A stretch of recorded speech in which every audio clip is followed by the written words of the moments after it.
Dream of the Red Chamber, Chapter 38. The combined Chrysanthemum poetry and crab feast. So let's start with the setting and the orchestrators. The sources tell us that the cousins Shi Shangyin and Xu Baochai were the primary organizers. And they hid their elaborate feast preparations behind this really simple pretext of just enjoying the fragrant osmanthus flowers, the gihua. Very clever. And the location they chose. Oh, the location immediately communicated elegance and exclusivity. The Lotus Root Fragrance Pavilion, the Jincheng. Architecturally, it sounds incredible. Built right in the center of a pool. Right in the center. It offered 360-degree views through its windows, and it was surrounded by water so clear that Jiamu herself specifically approved of it. And you couldn't just walk up to it. You had to cross a winding bamboo bridge and these curved corridors to get there. Exactly. And they didn't just rely on nature. The decor was exquisitely curated. The columns, for example, had these black lacquer couplets inlaid with shells. The artistry there must have been phenomenal. It was. And the couplet they chose, it perfectly ties the natural setting to the high culture of the event. It reads, Yo UKB. Which means something like, lotus shadows fractured by returning orchid ores, deep fragrance of water caltrop, and lotus traced by the bamboo bridge. It confirms the whole environment was basically a living poem. But I think the real genius wasn't just the decor, it was the operational planning. This tells you so much about the expectations of 18th century luxury. Get into that. They set up separate outdoor stations with 2 bamboo tables. One was just for wine and chopsticks, and the other was just for tea sets, complete with whisks and bowls. And that's where the analysis gets even deeper. The sources tell us they deployed separate groups of servants who were tending these specialized wind furnaces, shan feng lu. Separate groups? For what? Well, one set was just for boiling tea, constantly. The other was dedicated solely to keeping the wine tome de gonre, steaming hot. Wait, why was that so important? I mean, we're talking about whole teams just to keep the wine hot. Was this just for comfort, or was there something else going on? It was a crucial cultural necessity, and it was rooted in traditional Chinese medical belief. Crab is considered a highly cold food. Ah. So to balance that, to prevent digestive upset or the accumulation of cold in the body, you needed the antidote: constantly steaming hot yellow wine. So the preparation wasn't just luxury. It was medical compliance. Exactly. And Jiamu, the matriarch, she immediately recognized that and praised this level of foresight, calling the planning exquisitely thoughtful, or zizi. It's clear that in this society, genuine respect was shown through this kind of flawless, detail-oriented service, not just big pronouncements. Absolutely. And that flawless execution extended right to the rigid seating plan, which is our next big window into the stratification of power. Let's break down that power structure right on the table. The upper table, it held Jiamu, the honored guest Shuyima, and the younger generation's stars, Bochai, Daiyu, and Boyu. Right. And the lower tables held other key relatives like Shang Yun and Wang Furen. But the most revealing detail, well, it concerns the 2 people arguably running the whole show.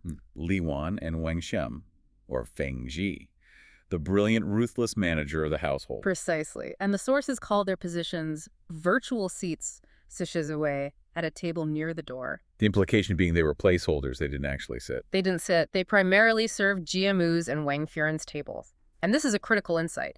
Despite their immense power, Feng Ji controls the money and the staff. Right. In this formal setting, she's still functioning in a servant role. Hierarchy meant that proximity to the matriarch required service no matter what your personal authority was. That feels like such an intentional power play. Why set it up so your 2 most important administrative women are forced to serve? Because it reinforces the chain of command for everyone watching. It clearly signals that Jiamu is the ultimate authority, and anyone beneath her, no matter how capable, has to prioritize her comfort. Their power is contingent on her. And it's into this atmosphere of rigid perfection that we get this surprising moment of personal intimacy. Jiami looks out at the pavilion, and it triggers a memory. She recalls a similar pavilion from her childhood, the Pillow Clout Pavilion, Zhongxiejie. And then she tells this dramatic story. She fell in the water, she nearly drowned, and she hit her head on a wooden nail.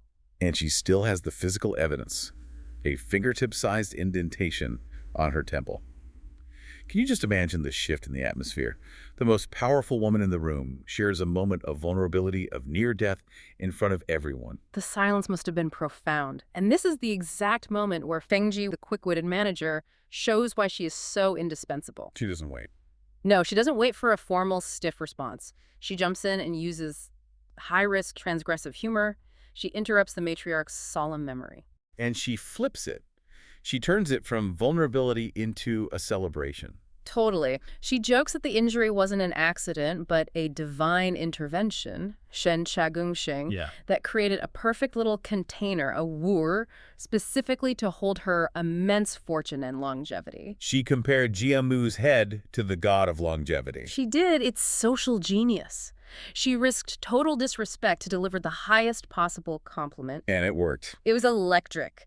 The text says everyone, including Jiamu, was weak with laughter. It completely broke the tension. And Jimu even defended her. When Wang Furen suggested Fengji was maybe getting too familiar, Jiamu just laughed it off. She did. She said Fengji was not that child who doesn't know her place. Jiamu is essentially giving her manager a political free pass to break decorum because it serves the greater purpose of shared enjoyment. She understands that absolute rigidity just kills the party. Right. The rules must be known perfectly so they can be strategically bent. Fengji even gave a health reason for the joke, saying she was cheering Jiamu up to prevent cold accumulating in her heart from the crabs. Which brings us directly to the star of the show, the crabs. And the meticulousness just continues right through the cuisine. Oh, yeah. This was not a free-for-all feast. The sources are very specific. They were strictly rationed, Yeah. served not all at once, but 10 at a time, brought fresh from the steaming baskets. It's a classic move of what you might call refined scarcity. Serving them 10 at a time ensures every single piece is hot and fresh, which maximizes the experience. It also controls consumption to maintain that feeling of exclusivity. It elevates the dish beyond just, food. Exactly. But for me, the most illustrative detail of luxury happens after the eating, when things get messy. The hand-washing ritual. This is a real aha moment about the sensory depth of their wealth. Get this, they didn't use soap. They used green bean flour, lundo miansi, that was specifically infused or smoked with chrysanthemum leaves and osmanthus pistils. Wow. Think about that. The cleaning ritual itself was infused with the very sense of the flowers they were gathered there to admire. That's not just cleaning. That's performance art. It's designed to leave you with a refined, flowery scent, not a fishy one.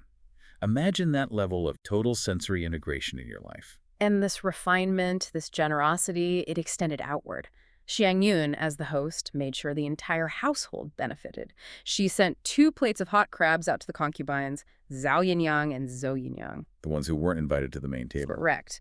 And then she set up 2 separate tables in the outside corridor for the elite maids, Yuanyang, Hupo, Penger, the women who made the whole feast logistically possible. Which again reinforces the power dynamics. They are treated with generosity, but they are kept strictly separate from the families gathering inside. Precisely. And predictably, even the maid's corridor couldn't stay orderly, thanks again to Feng Ji.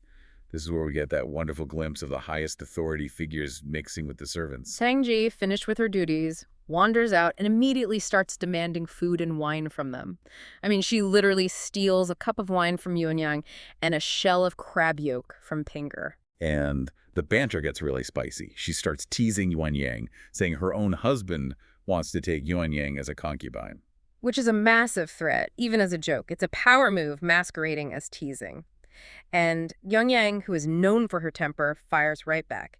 She says something like, "Are these words for a lady to say, I won't be satisfied unless I smear your face with my fishy hands?" And that sets up the ultimate culinary slapstick.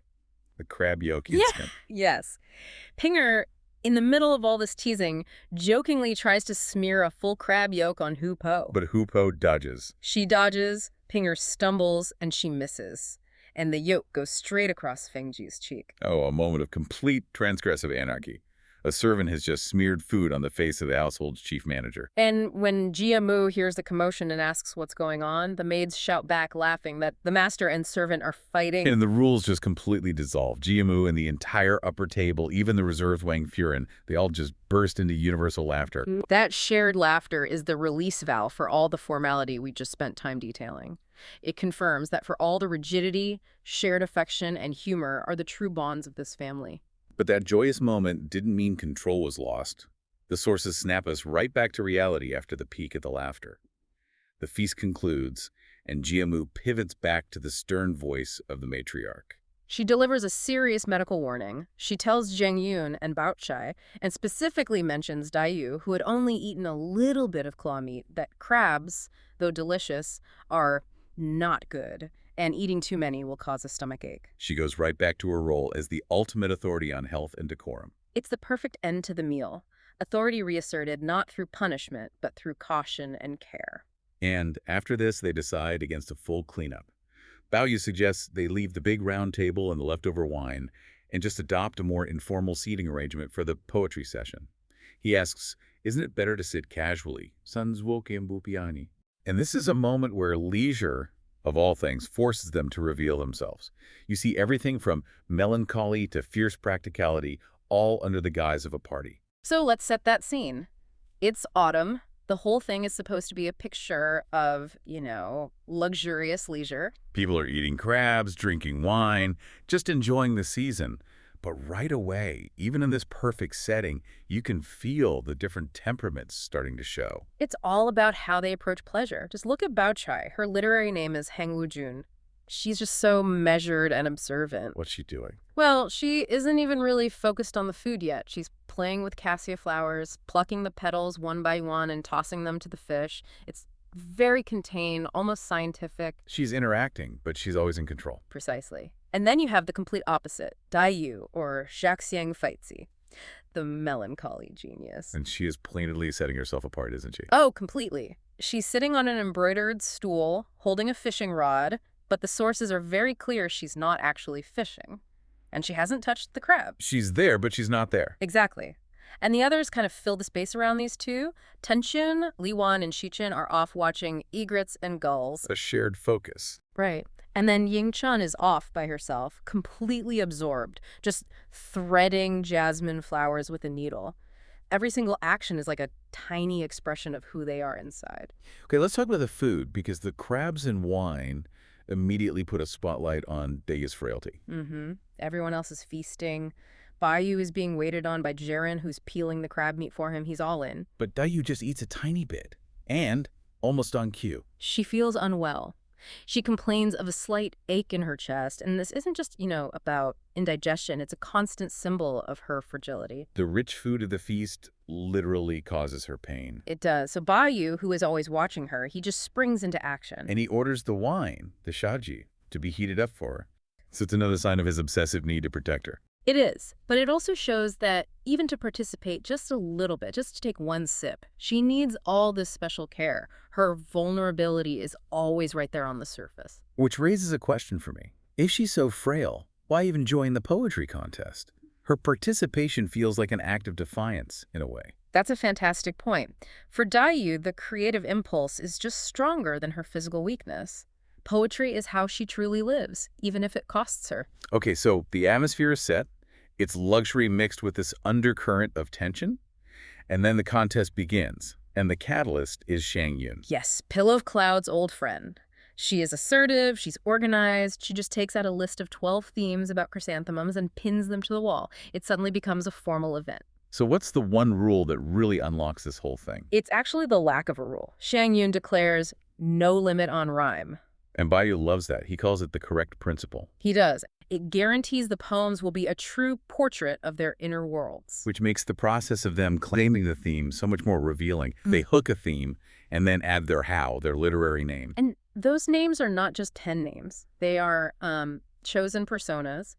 They articulate a deep self-image. So who grabs what first? Bao Chai, the master of practicality. She takes the very first theme, Yuju, which means reminiscing about chrysanthemums, and adds her name, Heng. A theme about looking back, very traditional. Right. And then Dayu, instead of taking one, she immediately claims two. Which ones? The 8th, Wenju questioning the chrysanthemum, and the 11th, Jumeng, the chrysanthemum dream, and she appends Shao. Questioning and dreaming. So why two, and why those? The double claim just shows the sudden rush of creative spirit. She knows exactly what she wants to say, and she chooses themes that are all about Isolation, doubt, and, escape. Not observation, not tradition. Not at all. Bao follows, taking Fangju, visiting the chrysanthemum. Then Tanchen takes Zanju, pinning the chrysanthemum, and sort of teases Bao, telling him to avoid maidenly words. Right, reinforcing the new freer rules. Then Xiangyun, the instigator, she takes two as well. Duiju, facing the chrysanthemum, and Gongju, offering the chrysanthemum. Very active themes. Facing, Yeah. offering, it shows her confidence. Absolutely. And there's this little moment where her name gets changed. She first uses Zhang, but someone reminds her that her family has a pavilion called Pillow of Clouds Pavilion. And Balya jumps on that. Immediately, he sees the literary potential, wipes away Zhang, and changes it to Xia. She officially becomes Pillow of Clouds' old friend. It's a moment of them all agreeing that these literary identities are serious. And the source says all 12 tomes were written in the time it takes to eat a meal. Right. And then the quiet, meticulous Yingchen copies all of them onto a piece of snow wave paper. That detail about the paper, the Shuling Anjian, it feels important. It is. It's expensive, beautiful paper. It turns a spontaneous game into a permanent literary artifact. Okay, let's dive into the analysis, starting with Bao Chai Hengu Jun. Her poetry is all about control. It really is. Her first poem, Reminiscing, is focused entirely on the physical world. She writes about red smartweed, white reeds, thin moon, clear frost. Things she can see and verify. Exactly. And her conclusion is hopeful, just waiting for the double ninth festival. She anchors herself in what's real and external. And her second poem, Wao Yu, Painting the Chrysanthemum, doubles down on this. It's 100% focused on artistic technique. She describes splashing leaves into 1,000 dots of ink and staining flowers with a few traces of frost. It's practical, it's skilled. It is. For Bao Chai, mastering reality, mastering a medium, is her defense against emotional chaos. She doesn't let emotion overwhelm her. She masters the pain. Which brings us to the dramatic counterpoint, Daiyu, Jiaxiang Feitzi. Her poems are the polar opposite. Completely. They are psychological, they are isolated, they are agonizing, really. Take your first one, Young Ju, Chanting the Chrysanthemum. Right away, she's talking about the turmoil behind her art. She writes about poetic demons invading dawn and dusk. For her, creativity isn't just pleasure, it's a necessary agony. And then she turns inward. She does. Full paper pities its plain complaints. Who can understand the sorrow of autumn in a single phrase? It's a confession that she feels fundamentally misunderstood. That isolation gets even clearer in Wenju, questioning the chrysanthemum. She asks the flower, opening identically, why are some late? But she's really asking about herself, isn't she? About her own fate. And then she pleads for connection. Yes. Don't say the world has no one to talk to. Why not speak a word when it can explain? She's begging for an intellectual equal, a sympathetic soul, which the feast around her just can't provide. Her final poem, Jumeng the Dream, takes that longing somewhere else entirely. It takes it into history and philosophy.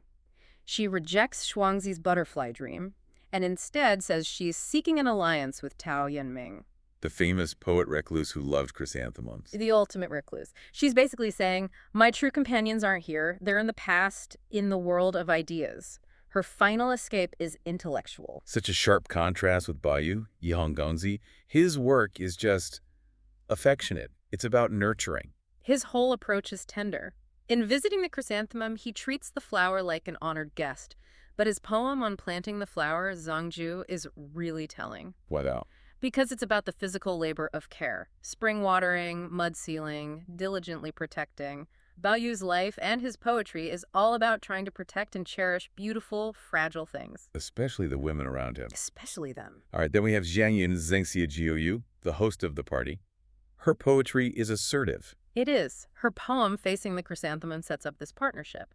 She says to the flower, no one is more arrogant than you in the world, looking over, only I am your bosom friend. She's not observing it, she's claiming it as an equal, a co-conspirator. A co-conspirator, I love that, yes. And her other poem, On the Flower's Shadow, is all delicate observation of light. So she's both energetic and incredibly precise. And finally, we have Tanqian Jiaxia K, who kind of brings the whole thing to a close.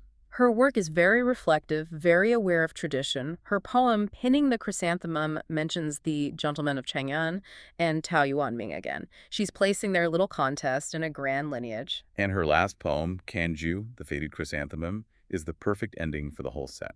It's so poignant. It describes the flower after the feast, past the light snow. It focuses on inevitable decay. The stem has lingering fragrance. The gold is pale. A reminder that this perfect moment is already passing. Yes. So the first challenge. It revolved around poems dedicated to the chrysanthemum, the juhushi. The judgment itself was treated with real gravity.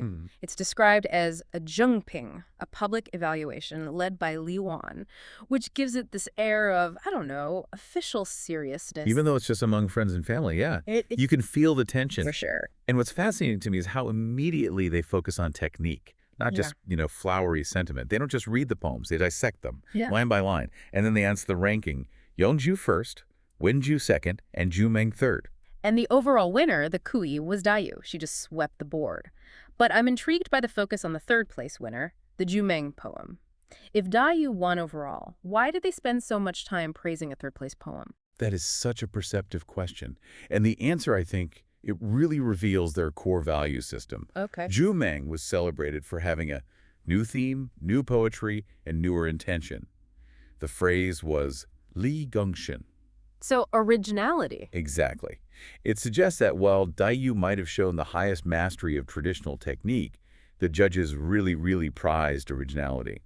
The ability to take a standard topic, the chrysanthemum, and just turn it on its head. So it's about defining the future of poetry, not just rewarding the most perfect entry of the day. Yes.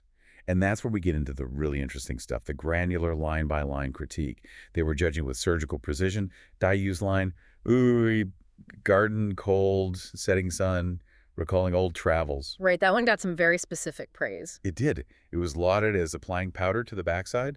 Damian Fufin. Okay, wait. That sounds bizarre. What does that actually mean? How do you apply powder to the back of a chrysanthemum? Well, think of it this way. It's a powerful technique. A lesser poet would just describe the flower's color, its petals, the obvious stuff. Sure. Dayu describes the garden's coldness, the setting sun. She makes you feel the memory of the old travels through the atmosphere, not the object itself. You're describing the shadow to convey the depth of the light. Ah, so it's indirection, it's sophisticated, it avoids all the cliches. Incredible skill and control. It's not just clever, it's elegant. She also had that other line, person tossing book faces a branch of autumn, which they just called marvelous. And Li Wan pointed out her Diang line, the mouth holds fragrance one. It all speaks to her style, which, interestingly, she herself kind of critiques as being too delicate and clever. And that self-critique is so telling. Dayu knows her style is light, quick, maybe a little overly polished, but then you see the judges recognizing different strengths. Tanchun, for instance, praises Bao Chai for a completely different approach. Her calm and composed style, right. The Chenzuo. Exactly. It's so fitting for Bao Chai's character, always measured and reserved. It is. And Tanchun specifically noted how Bao Chai conveyed the abstract feeling of recalling with that amazing couplet, or autumn has no trace and dream has knowledge. That style is pure synthesis. Capturing a huge, weighty emotion without any drama. Right. And that really sets the stage for her later genius. Even Bao Yu, who's usually so enthusiastic, he kind of humbles himself here. He admits his lines, which were pretty literal, whose house planted it. They just lacked that new cleverness, the Zenkyo that the judges wanted. He got it. He understood the criteria. It wasn't enough to just describe the flower. You had to twist the idea, apply an advanced technique like Baimian Fufin, or get that quiet, conceptual depth that Bao Chai had.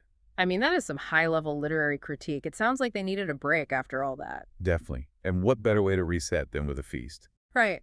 So once the intellectual sparring is over, the group calls for hot crabs, rekshe.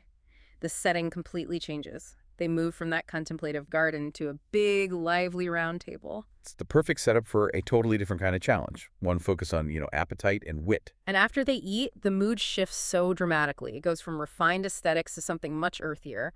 And Bao Yu, he senses this and he proposes a new game. A new challenge. Exactly. Write poems celebrating holding crabs and appreciating cassia, the Qi Ao Shenengi. It's this spontaneous jump from, refined botany to luxurious, kind of messy consumption. And Bao Yu, true to form, he's so eager. He writes his poem almost immediately. He describes the visceral joy of it all, splashing vinegar, grating ginger. He says the excitement was near madness. He really embraced the indulgence, and I found his key imagery so relatable. He focuses on the crab, but also maybe a bit of self-mockery. He calls the crab, or himself, the gluttonous noble and the walking sideways gentleman without guts. Hengxing Junxing Ke Wucheng. It's his charming way of undercutting the pomp of the whole thing. Yeah. He's highlighting the physical, almost base experience of eating. The coldness of the crab is forgotten because the craving is so intense. The fishy smell, it lingers on your fingers even after you wash them. It's honest and fun. It seems like a perfectly good poem, but Dayu's reaction is just immediate dismissal. She laughs. She laughs and says she could write 100 such poems. And that right there, that's the signal. The standards are changing again. Technical cleverness is out. Biting wit and satire are in. And that's the moment the competition truly heats up. Dayu, maybe a little stung by Baoyu's enthusiasm or just feeling competitive, she starts writing. And her imagery is so much sharper than Baoyu's. She immediately casts the crab as a fallen warrior. She describes its appearance as iron armor, long spear, tiji shangor suiwang. It's a really stark metaphor. It elevates the meal into a kind of battle, focusing on the cost of the creature's life. But then she pivots right back to the luxury of it all. Full claws, tender jade, and red fat, fragrant. Exactly. So it blends this tragic warrior image with the sensory pleasure of the food. And then comes the twist, the incredible act of literary showmanship. Baoyu is already praising her poem, and Dayu she tears it up. And burns it. And tells Baoyu his poem was better and should be kept. Now, is that genuine humility? Or is she just saying, look, I wrote something brilliant without even trying, but I don't even need the credit? I think it's both. It's a performance of social decorum, not wanting to completely overshadow him. But it's also a total power move. A huge power move. She's demonstrated her talent and withdrawn it. Her superiority is noted, but she doesn't seem outwardly competitive. That is some high-level social maneuvering. Fascinating. But then Bao Chai, who's been quiet this whole time, she offers her poem reluctantly. And this is the moment the poetry goes beyond just description or clever wit and into devastating social commentary. This is the absolute masterpiece of the evening. Bao Chai, with her composed Chenzhua style, she manages to use this creature's short life as a mirror for all of human society. The group was completely stunned by one specific couplet. They actually called out in admiration. Let's focus on those lines because they are the key. The first one, Zuk. The path ahead has no warp and weft, meaning no principle, no order. That line alone is devastating. It takes the crab's frantic sideways movement and generalizes it into a commentary on chaos. The warp and weft, that's the threads in weaving, it symbolizes order, structure, moral principle. So she's saying the world, the path ahead, is just fundamentally without any structure or morality. Yes. And then the second line, which ties it all together. Inside the skin, only empty black and yellow. Meaningless critique, empty substance. It's such a powerful metaphor. It's a brilliant double meaning. The black and yellow are literally the crab's guts and fat. But Qingqi, spring and autumn, that refers to the great Confucian historical classic. It's synonymous with grand historical judgment. So she's saying inside this shell, which looks like it should contain some great historical meaning, the shunqi, there's just empty, worthless guts. Precisely. She elevates the physical description of crab guts into a metaphor for cynical, hollow human affairs, maybe even the empty political maneuvering in their own society. It's a stunning, bleak assessment of the world, hidden inside a poem about dinner. Which explains why Bao Yu immediately said his poem should be burned. He saw the difference between a fun, descriptive poem and philosophical genius. Bao Chai drives the point home at the end. She mentions the ginger you need to counteract the cold and then the utter futility of the crab's sacrifice. Now that it has fallen into the pot, what good does it do? The satire is complete. The verdict was swift, unanimous. Everyone agreed Bao Chai's poem was the absolute masterpiece of eating crabs, the Shipangshe Juesheng. Which brings us back to the crucial question. Why did this one transcend all the others? Even Dayu's brilliant, witty satire. Because the group themselves state the new rule. For these small topics, like eating crabs, the writing must convey a great meaning, to be considered the work of great talent. The technical skill from the Chrysanthemum contest, that was just the ticket to get in the game. But true greatness, especially in satire, required philosophical, universal depth.